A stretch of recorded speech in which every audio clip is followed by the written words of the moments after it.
Hello சொல்றி. ஹாய்டா. ஒரு சின்ன help வேணும். என்னடி காசு ஏதாவது வேணுமா? சச்சே அதெல்லாம் இல்லை. வேற என்னடி ஹெல்ப்பு? ஒரு வேலை வேணும்டா. நீ ஏன் நல்லா படிச்சிருக்க, ஏதாச்சும் ஒரு ஸ்கூலுக்கு வேலைக்கு போலாம்ல? இல்லைடா, படித்து முடிச்சு 2 வருஷம் கேப் ஆனதுனால எங்கேயுமே வேலை கிடைக்க மாட்டேங்குது. ரிஜெக்ட் ஆகிட்டே இருக்கு. ஆனால் ப்ளே ஸ்கூலில் மட்டும்தான் வேலை இருக்குங்கிறாங்க. அங்கே போகிறதுக்கு எனக்கு சுத்தமாக விருப்பம் கிடையாது. அப்புறம் ஏன் திடீர்னு இந்த முடிவு? இல்லைடா, வீட்லேயும் பிரச்சனை ரொம்ப அதிகமாயிட்டே இருக்கு. அம்மா வழி சமாளிக்கவே முடியல.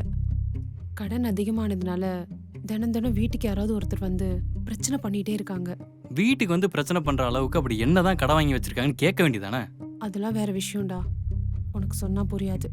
நீ வேலை மட்டும் பார்த்துட்டு எனக்கு சொல்லு. சரி, நீ நாளைக்கு காலைல எப்பவும் நம்ம மீட் பண்ற கஃபேக்கு வந்துரு. நான் ஏதாச்சும் ரெடி பண்றேன்.